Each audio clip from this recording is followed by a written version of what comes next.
Hello, I'm attorney Andrew Myers here on the About the Law channel. This afternoon, we are going to watch the very first hearing in the new court for the state of Idaho versus Bryan Kohberger in the Idaho4 case. We're waiting. It's 10 minutes of 4 on the East Coast or 10 minutes of 2 Mountain Time, which is the time that Boise, Idaho is on. And so we're just here a couple of minutes early to talk. And so here is our intro today. Welcome.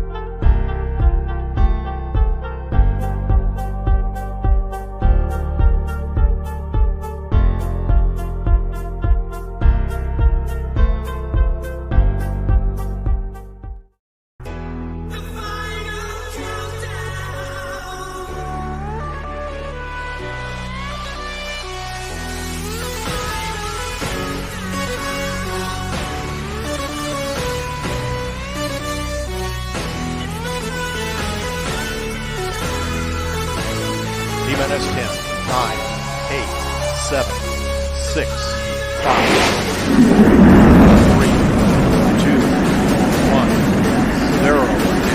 Liftoff. Again, attorney Andrew Myers here on the About the Law channel. We're waiting for the start of the hearings in the new court in Boise, Idaho in the Bryan Kohberger case. The big question is, will there be big changes for the case with a new judge and a new court?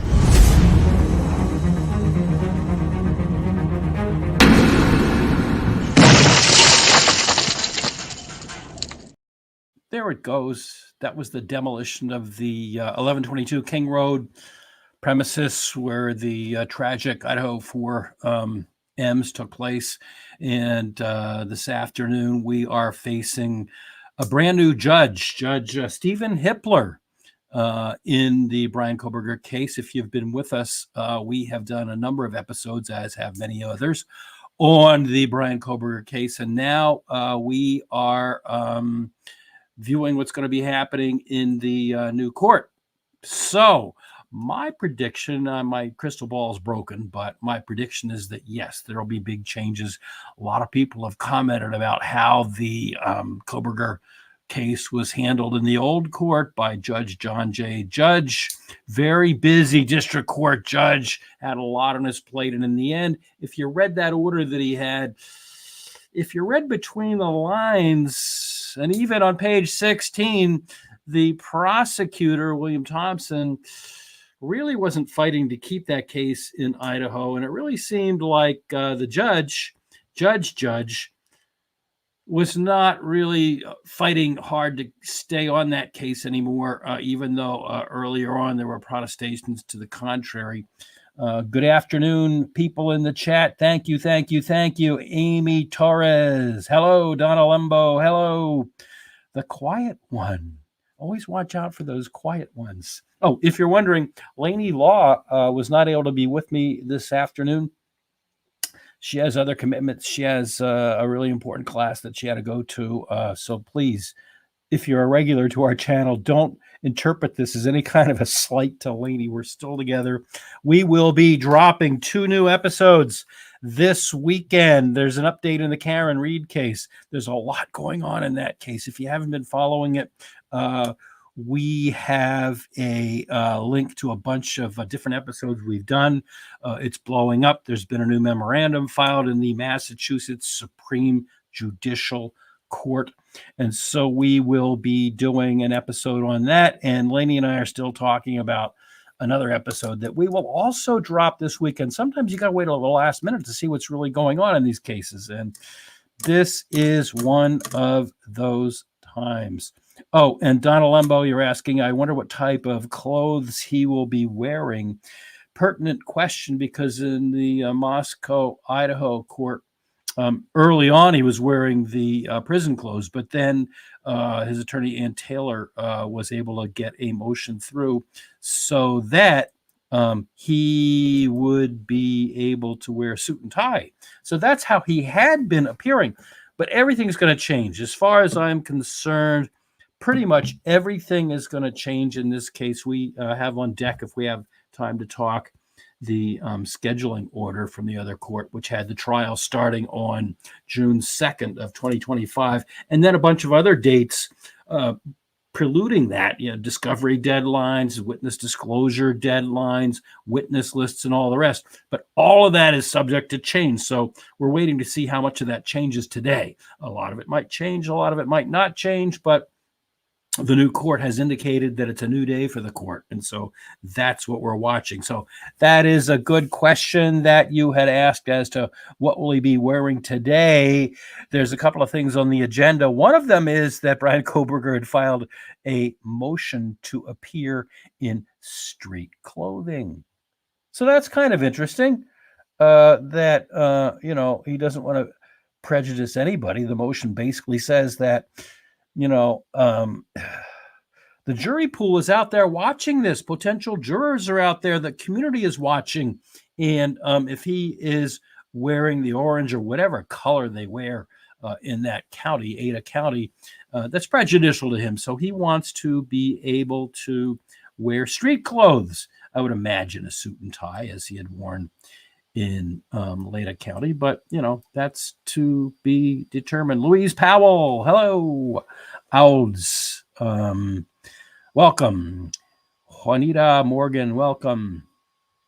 Then we have Juanita is from Kansas City, moving to Boise. Will this be a benefit to Kohberger? Well, his attorneys, Jay Logston, Ann Taylor, and the rest of the crew said they thought it would be a good move, but there are people out there now that are speculating they might be sorry. The old phrase, be careful what you wish for. So we don't know.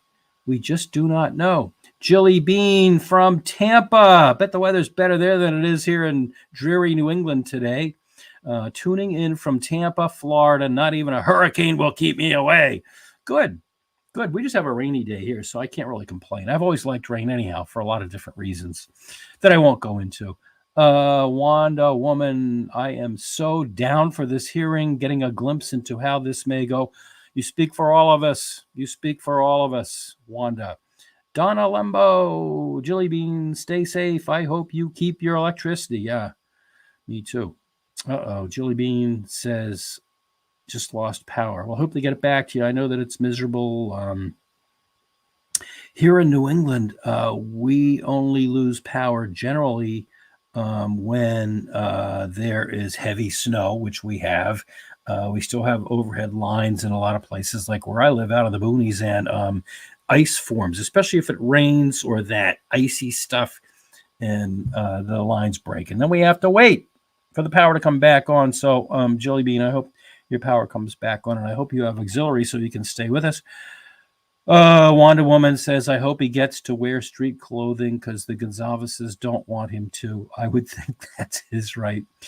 Yeah, most courts. I mean, maybe not for the motions. Maybe not for the motions where there's no jury, but absolutely, positively, definitely for the jury, because it's prejudicial and it does rise to constitutional levels if the defendant is not allowed to appear in street clothes. You bring him in one of those orange jumpsuits, and that's just, that's prejudicial. So, but today we don't know. Odds, pronounced odds. I'm sorry, odds. I should have read the message before I read your name. Odds, welcome. Donna Lembo, welcome. Wanda says, Jelly Bean, stay safe. Jelly Bean has an interesting question, and I've been asked this before, and the question is, what's the likelihood the gag order gets lifted? Again, like I said before, my crystal ball is broken, but I don't think so. It might be modified. I mean, I think it's been modified twice since it was originally enacted in January of 2023. Seems like so long ago now. I know that it was modified at least once in the summer of 2023, and there may have been one other modification. I don't remember right now, but so there might be some changes to it. But whether it is eliminated, I kind of doubt it. Because prosecution, usually it's the defendants that want the non-dissemination order, and in this case, Ann Taylor asked for it, but William Thompson immediately assented to it. And so there it was. It came in immediately. And I think it's the prosecution that is benefiting now more than anyone else.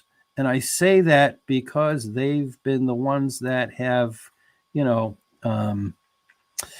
benefited. Okay, so they've started up, and we are going to bring it up in just 1 second. We're going to share the screen.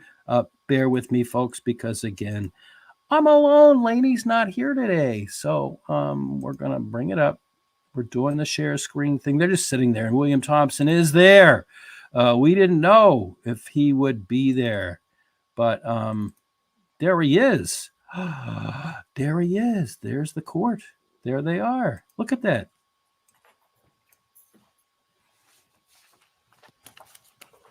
All right. Good afternoon. This is State v. Kohberger. I want to go over the appearances this afternoon on behalf of the state. Would state attorneys please represent themselves for the record? Thank you, Your Honor. My name is Bill Thompson. I'm the Lake County prosecutor. This is Ashley Jennings. She's my senior deputy. And then we have Mr. Nye and Ms. Beatty from the Attorney General's office. And then we have victim support staff. All right. Thank you. Yes, sir.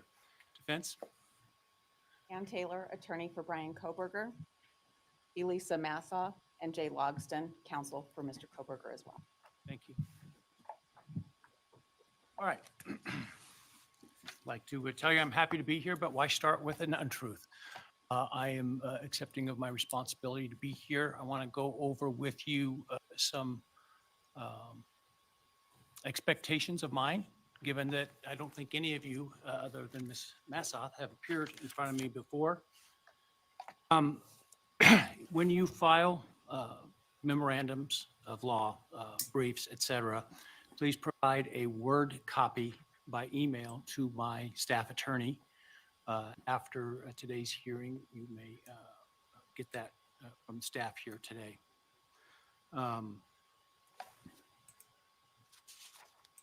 Today, I know there was an issue that was brought up with respect to Mr. Kohberger's attire for today. I did issue an order yesterday permitting him to appear in civilian clothes for this hearing only. That is a matter in terms of future hearings that we will take up in a closed hearing the day of, but in advance of whatever our next hearing date will be. My intention will be that Mr. Kohberger will not be present for that hearing because part of what we will be discussing are security measures. And I expect to hear from the transport deputies and the bailiffs regarding security issues that they want to address or that I have questions for them about so that I can make an appropriate ruling in terms of his appearance here, but weighing that not just against, of course, his. Isn't that interesting? You're not going to miss anything. You're not going to miss anything. I guarantee you. We're just switching over to the courts direct.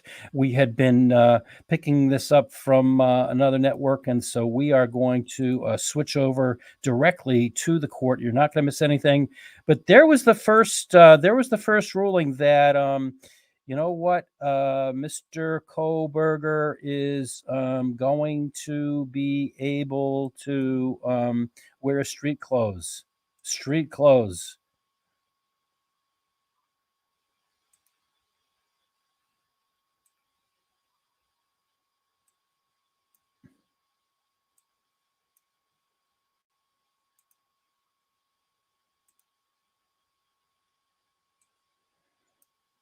That's kind of demeaning, I would think. I would say that's a little bit demeaning that he's telling the attorneys to be civil because the court rules require that we all be civil to one another. So I don't know.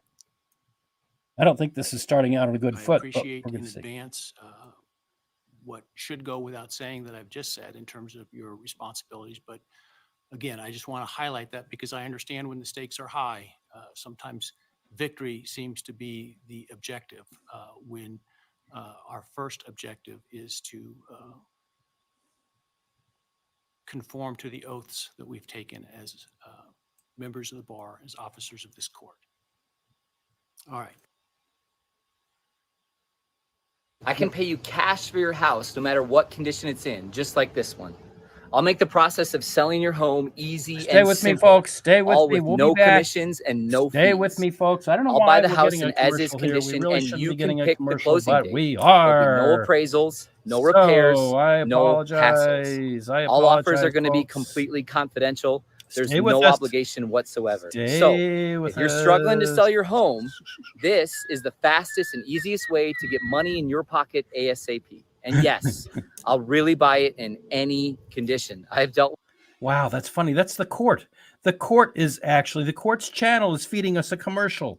That is really bizarre. It shouldn't be doing that, but it is. It is. Maybe we should go back to the feed from the network because I don't think they will have a. I do not think that they would do that.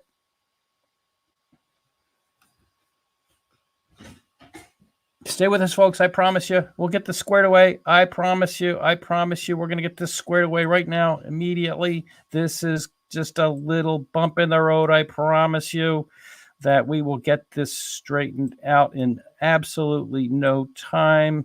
I'm by myself this afternoon. Lainey is not here with me, unfortunately. So, you know what? I'm doing this myself. And so please stay with us. I know we have for us anyhow, a good audience. And so, you know what? We'll get this to you. Bear with me. Hang on.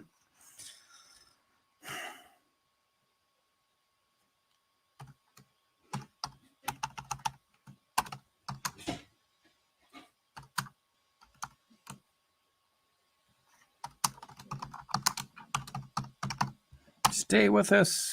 Stay with us. We'll be with you in 1 second. Here we go. Here we go. I can't believe that the court was feeding us a commercial.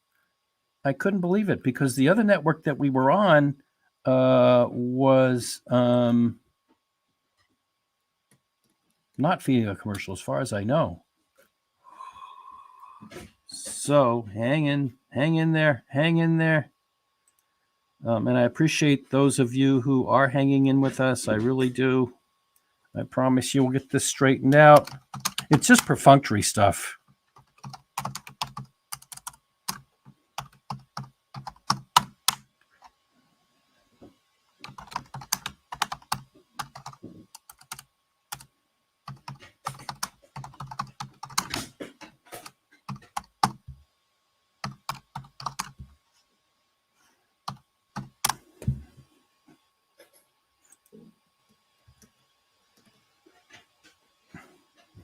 Okay, we're almost there. We're almost there, folks.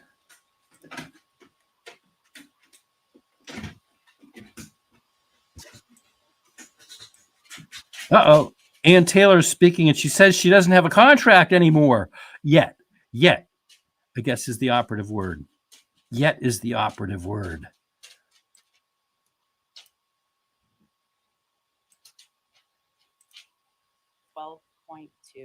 We're back. At the current time, we're working with about 25 experts and investigators to prepare. 25 experts. I don't know if 12.2 will continue to be the way to get funding for those experts and investigators, or if that's changing. And I thought the court should know those things. Thank you. Wow. Thank you. So I am hopeful that Mr. Fredrickson will ensure that the contract is available for you and your team next week. I have no control over that, of course, other than to. Thanks for hanging with me, folks. I permit to withdraw from this case or not withdraw from this case. As to 12.2 funding, my understanding is, and I've had a discussion with Judge Munson, who has been serving, as I understand it, as what we refer to as the money judge. I've asked him to remain in that capacity at least through the transition to the state public defense system in next week on October 1. My understanding is, and perhaps I will come to find out something different, but that once it goes to that system, 12.2, as it relates to public defense funded attorneys.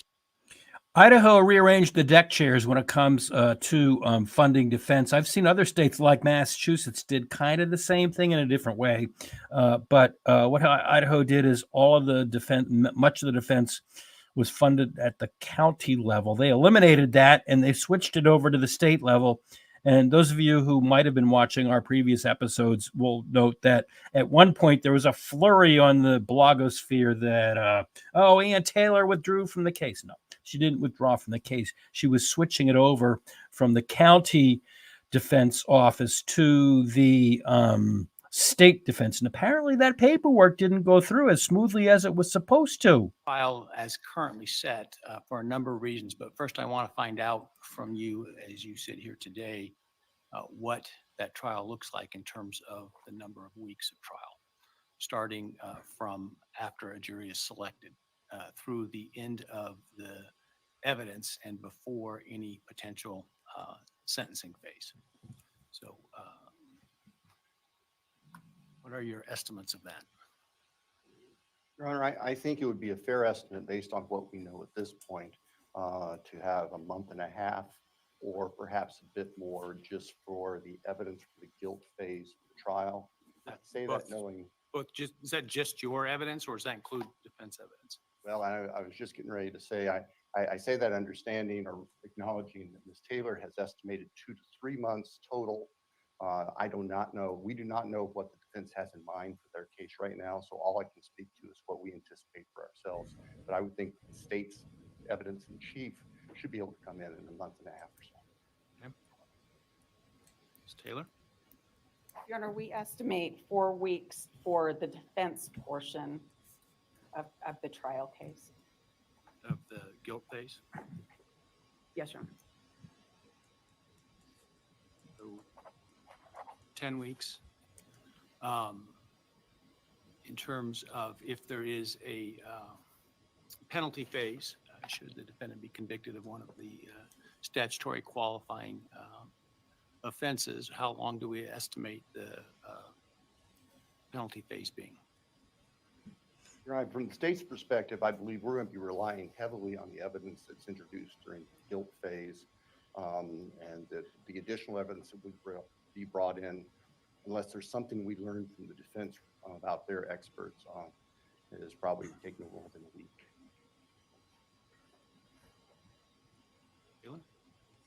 Your Honor, I would estimate 2 weeks for that part of any trial. That's For our evidence. for your evidence. Yes.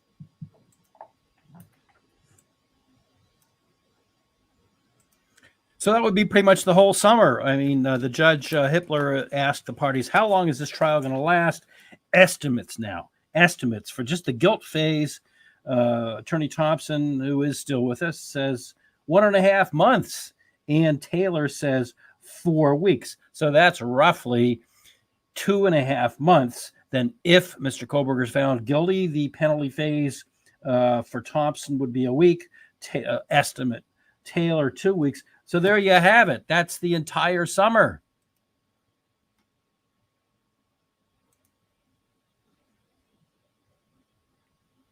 Or more accurately, I should say, 13 weeks.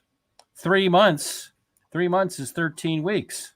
So Judge Hippler is doing some calculation. They're shuffling papers. So my concern, because this trial is currently set to begin June 2nd and end approximately August 31st, is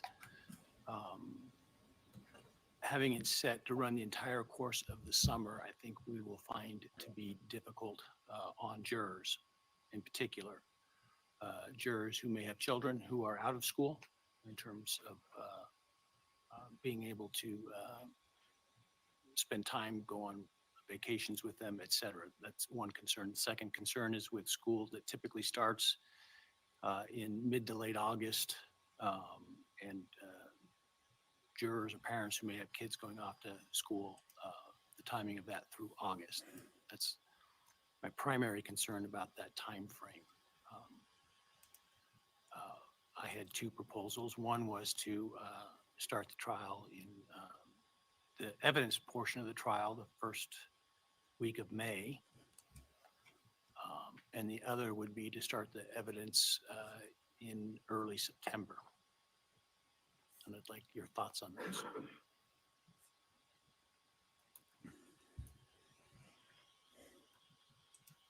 I'm not saying I'm have or necessarily will vacate the June trial date, but I want to look at alternatives here because I am concerned about that spread that takes the entirety of the summer. And we hear you, Your Honor. By way of history, the summer, we advocated for that in Latah County because the courthouse is right across from the high school and the summer would have the students gone. If we were looking at the other two choices, we would propose May.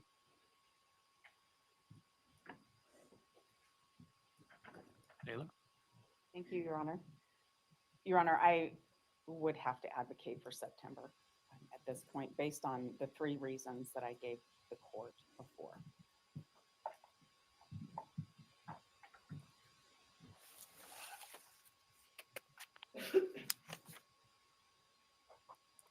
So I'm not going to worry about the public defense change because I think that will take care of itself. The one thing that you brought up the most, I mean, I understand there's a lot of evidence, but May is not tomorrow. May is many months away. So the one that concerns me that you brought up is your expert. I'm not asking you necessarily to give away any secrets prematurely that you may have in terms of defense strategy, but can you help me understand this expert if you're able to, and what their role is and what the prospects are? So the trial date that was set by the Latah County judge is up in the air right now, and the proposals are either May, which the prosecution wants, or September, both of 2025, which is what Ann Taylor wants. She's always wanted to push it back. So let's see. You're not missing anything. I just stopped it briefly, and we'll catch up. Don't worry, you're not missing a thing. Your Honor, it's really difficult to tell you much about the expert without giving away a lot. I can tell you that this is a very necessary expert for us to have on board. We've been able to find somebody to fill the role. I'm confident in the person that will fill the role. There just hasn't been enough time to get the work accomplished yet. I know that that doesn't tell the court a whole lot more than what I said before, but I really feel that that would disclose too much for me to say more. I could do so on an ex parte basis or with Judge Monson, our resource judge, but not in a public setting. I understand. Do you anticipate being able to fulfill your obligations for your current expert disclosure deadline that was set by Judge? No, not with a lot of confidence. I think that the work is going to take longer than to meet that deadline. I think if we met that deadline, I would have additional information that I would want to be able to present. And maybe I would have been stopped from that within a deadline. So Ann Taylor wanted to push the deadlines out in the Latah County court, and it looks like she is going to attempt to continue to push for longer deadlines. Let's see what the judge thinks about that. I can't really guess. I think he wants to push things along, but let's see.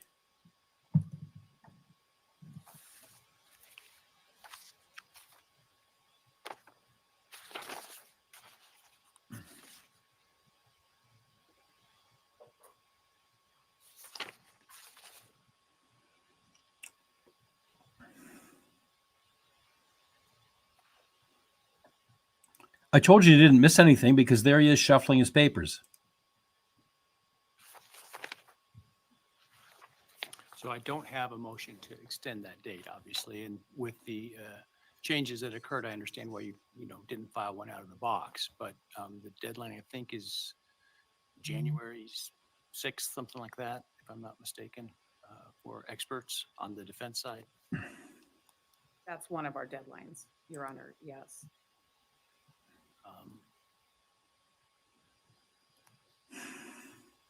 I guess the state have anything to say in response? Not knowing the details of the challenges Ms. Taylor and her team are facing, I don't really know how to respond further, Your Honor.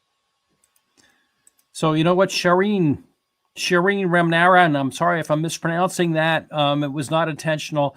Good question. What is the evidence and why so long? We don't know because there have been, 17 rounds of discovery, and much of what was disclosed has been sealed, kept secret, non-disseminated. So we can't answer that question, Shireen.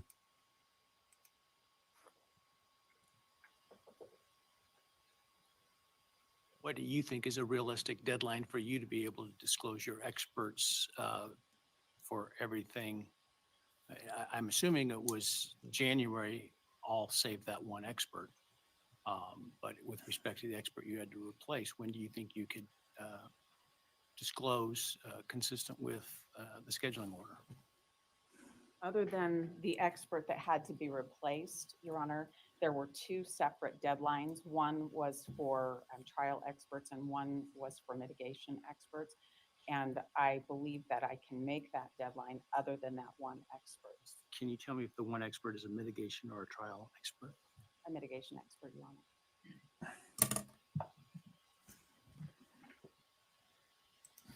And what do you think you need for that mitigation expert in terms of a deadline?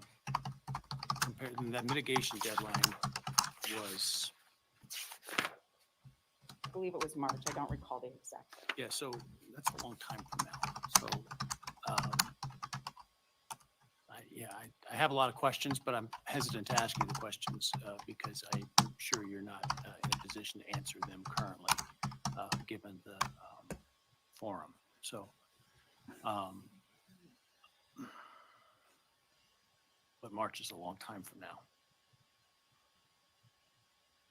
Your Honor, the 6 time months. passes 6 very months. rapidly, and I appreciate the court not asking questions I can't answer. I think if I had an end of April deadline for that one witness, I think we could make that deadline. Echoes of charity. Behave yourself.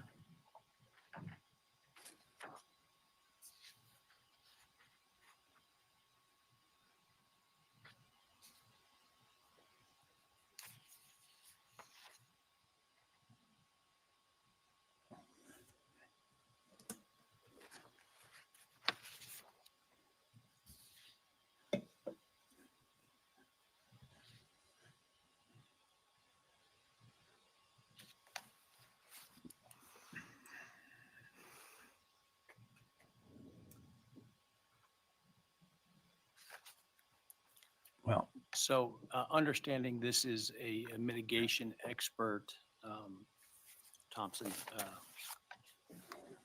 how concerned are you about getting that disclosure closer to trial? Closer to trial is somewhat relative. The end of April sounds like it would be on the eve of trial from the date the court is proposing. I think that would be, I'm not sure that would be realistic.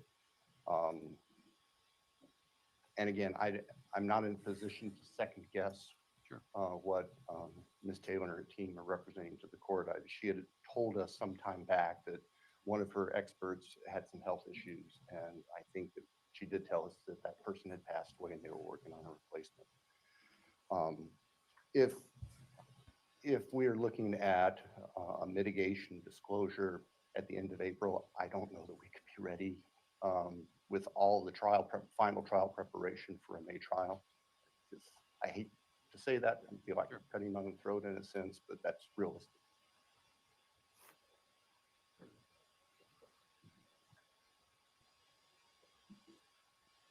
Well, I can do one of two things. I can set a separate hearing ex parte to explore this further, but frankly don't know how far that's going to get me. I mean, I can set a date, and my experience tells me that date will be complied with regardless, right?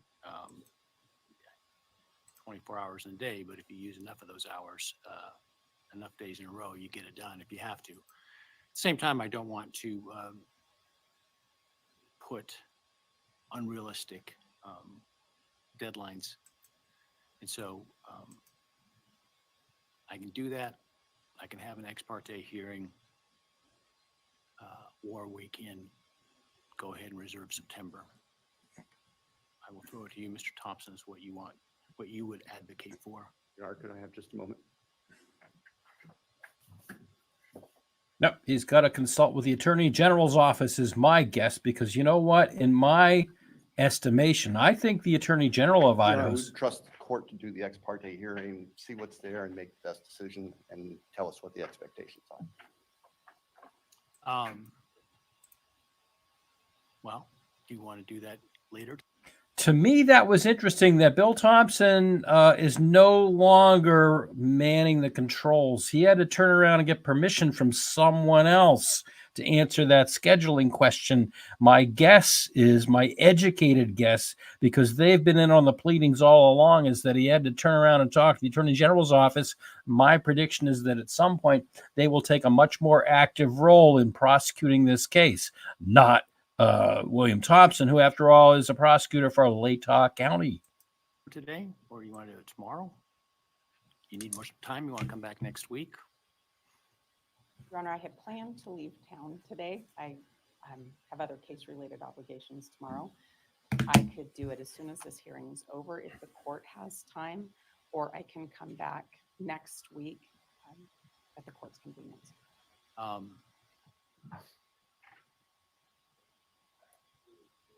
think we'll probably be finished in here by 3 if we were to do it immediately after. Are you comfortable with that? Does that give you enough time to get to the airport?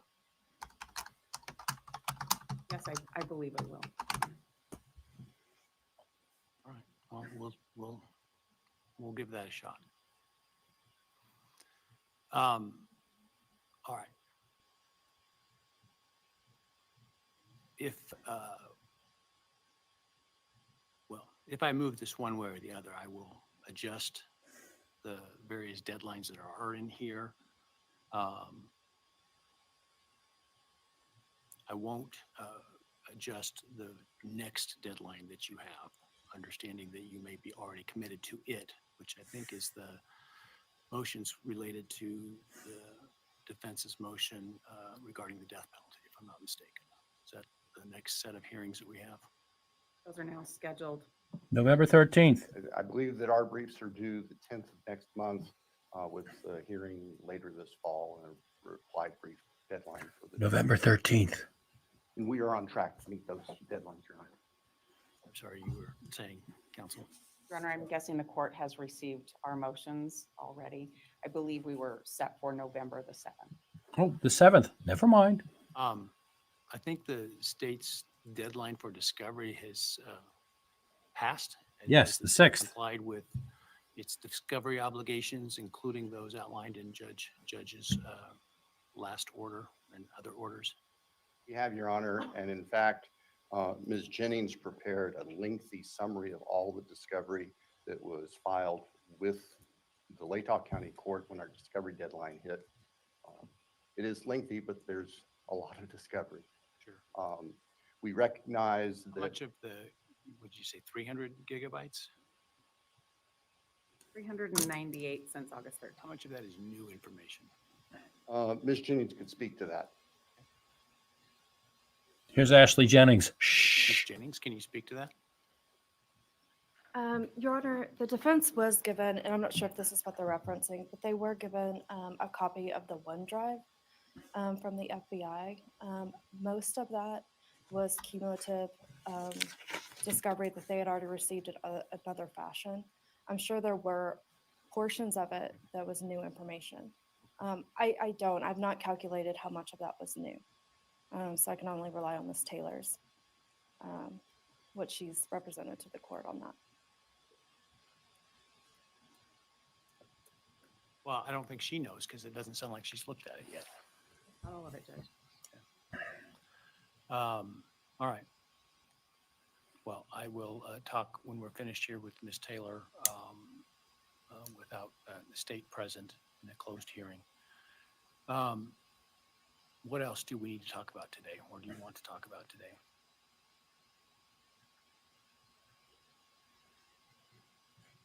Again, Mr. Thompson is turning around to get permission from someone else. Nothing comes to mind right now, Judge. I know that there will be plenty of opportunity for other discussions.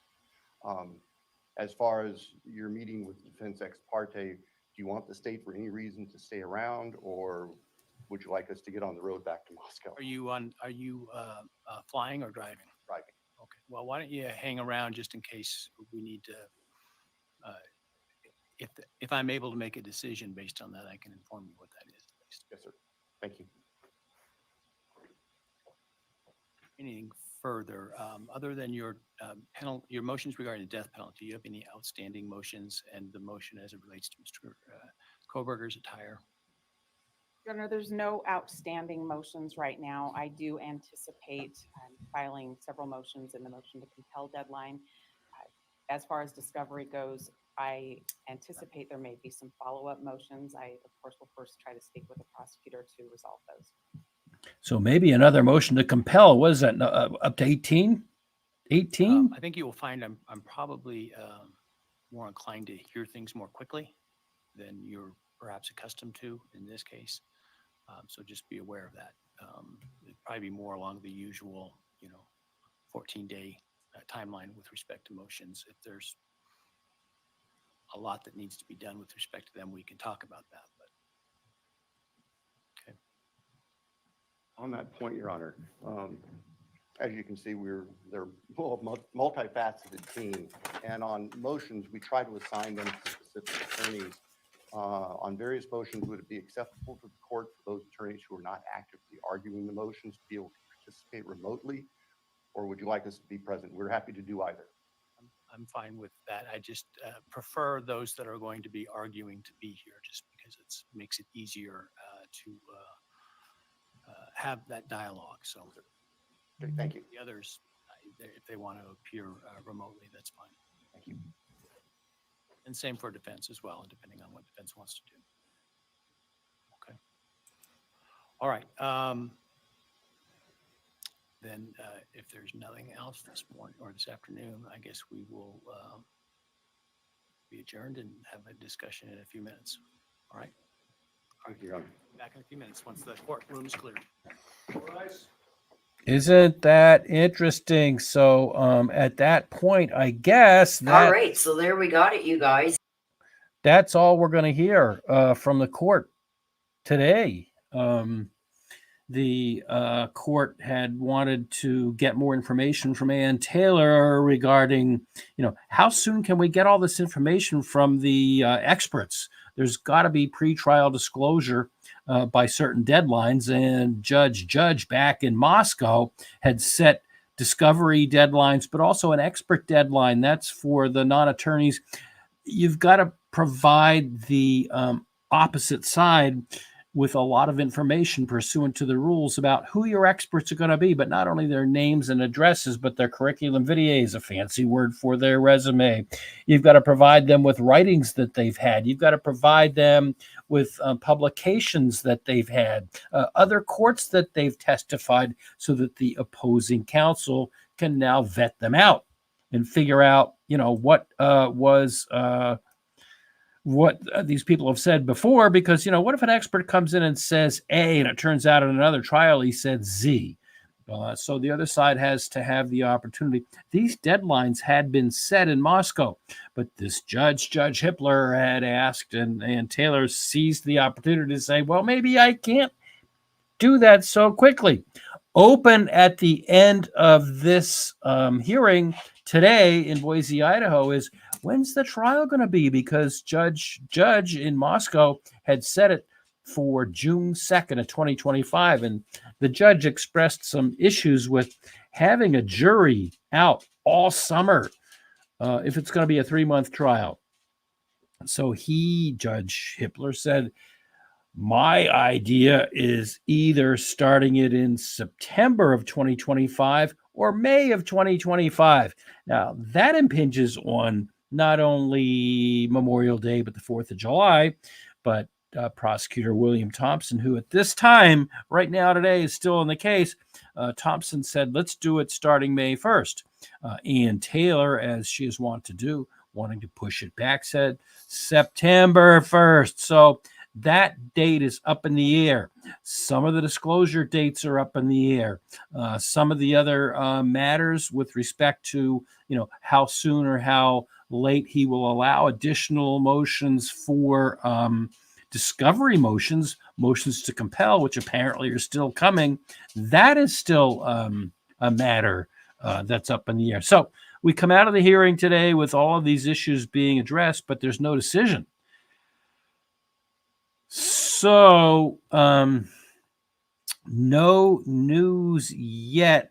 I'm sure a lot of people will be out there on the YouTubeosphere, prognosticating about the demeanor of the judge. He's different from Judge. He, implicated that there might be less time for certain things, more time for certain things. But one of the things I learned early on in practicing law, and I have been practicing law for 30 plus years. I can't believe I'm saying that, because I remember when I first got out of law school all those years ago, some of the older guys would tell me, well, I've been practicing law for blah, blah, blah years. And I thought, how obnoxious and arrogant. So I try to blunt it when I'm saying I've been practicing law for so long. But my point was, one of the things I learned early on is you really can't read a judge. A lot of them have what's called a poker face, thanks to Lady Gaga. A lot of judges have a poker face, so we really can't tell. A lot of people have, said that they think that this judge going forward will be a lot more harsh than Judge in Moscow. We don't know that yet. He seemed to come out a little bit strong at the beginning of the hearing. I was scratching my head when he told the parties that they should be amicable and professional, because, we're all under a duty to do that. There are cases when some attorneys we've seen get a little bit carried away. But you know what? Despite their differences, and despite some of what other people have called emotional outbursts by William Thompson, they seem to be getting along amicably. In fact, some of the conspiracy theorists out there in the YouTubeosphere think that they're too close. So I don't know. I didn't take kindly to that admonition, but I'm just a practicing lawyer and not even in Idaho. What do I know? I just didn't take kindly to that little admonition that you better behave yourself. So let's go to our comments. Thank you, folks, for joining me. I really appreciate it. Time for Change says she opened with she was still aiming for the June deadline, but given the choice because of the expert witnesses situation, September would fit more realistically. That's pretty much how it went.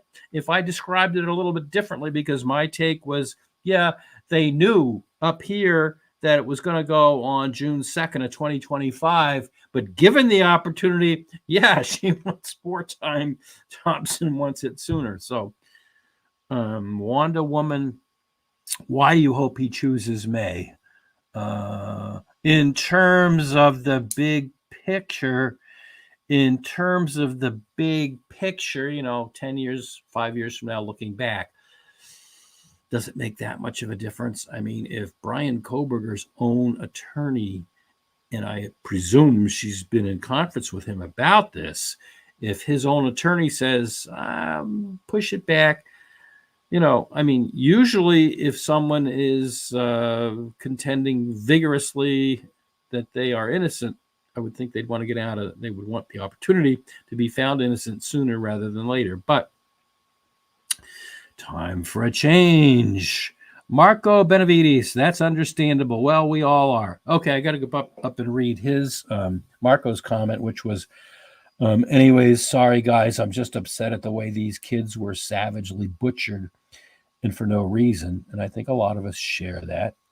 I made a resolution with myself that at times, we go into these episodes about the Idaho4 and we launch right into it. and we just start right out with whatever legal prognostications are going on in the Idaho versus Bryan Kohberger case. I'm an attorney. That's what I want to do. When I see other attorneys, there are different categories of people that do these podcasts. I'm an attorney, and so I tend to go right into the legal stuff. But I've got to back up and think, this is about the Idaho4. It's about the 4 young people, 3 young women and a young guy that were slaughtered on November 13th of 2022 at 1122 King Road in Moscow, Idaho. Kaylee Gonsalves, Madison Mogan, Ethan Chapin, and Xana Kernodle. It is all about them. It is all about, getting justice in the courts. It was felt that a fair trial was not available in Moscow, Idaho, and so it was moved down to Boise, Idaho. So here we are. So I have to respect those statements that have been made to me by our commenters. We do read all of our comments, the good, the bad, and the ugly, and we read some of them back. Donna, witness passed away, and that's why she needs more time. Well, maybe.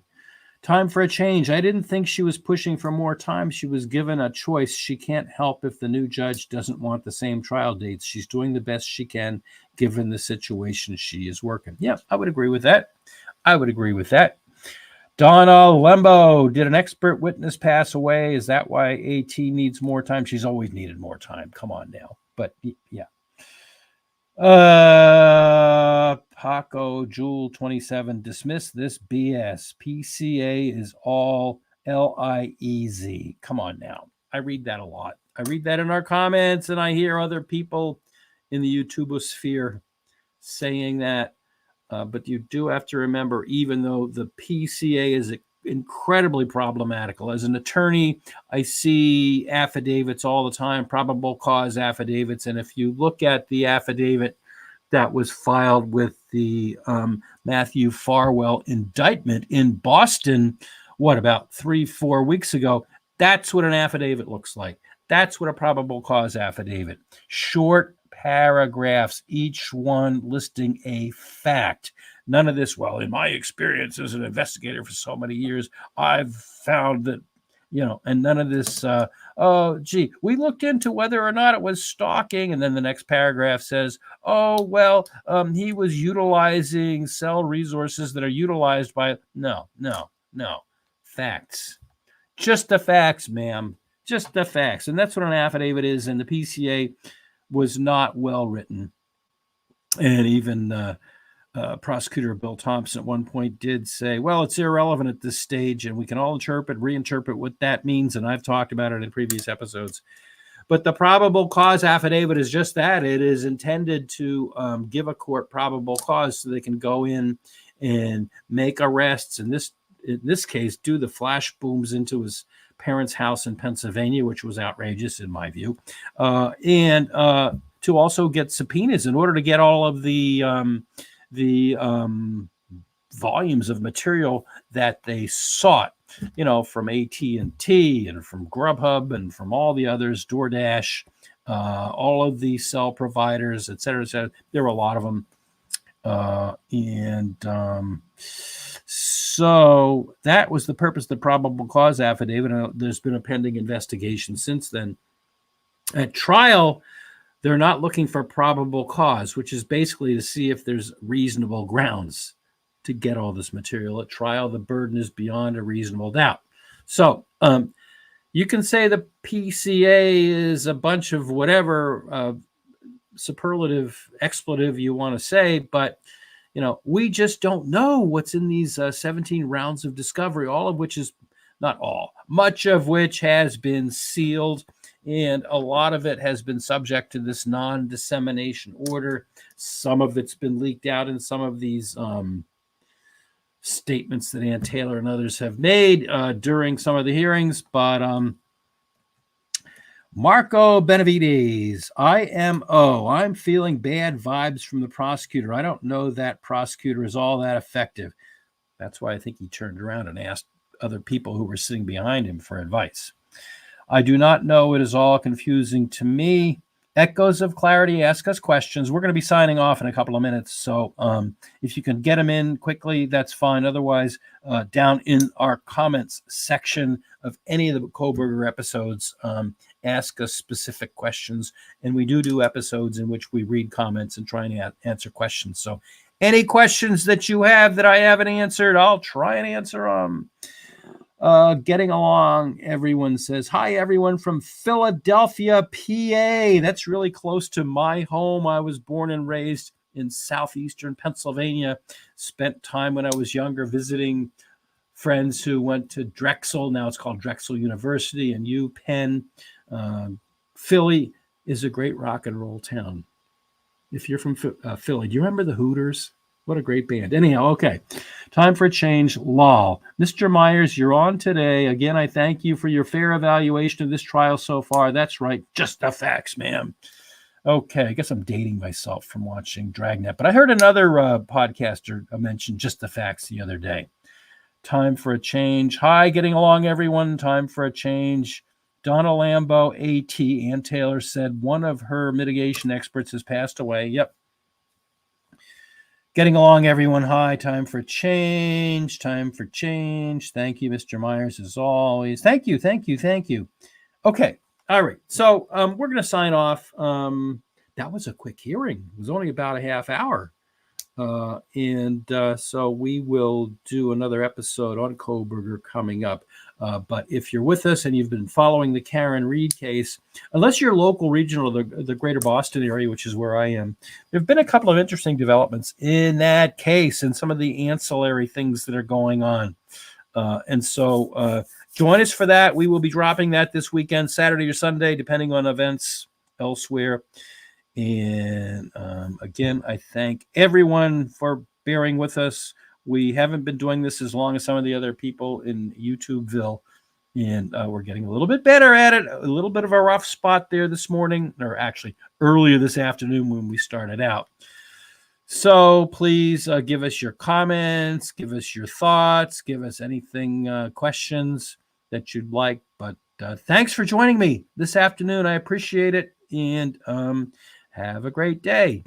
Whether you're in the grocery store, the gas station, or anywhere else, please remember to be kind to people. You don't know what they're going through. And the same goes for our comments section. We want you to comment, but be nice, be kind, be positive if you can. And thank you for watching. Be sure to like and subscribe. Have a good one.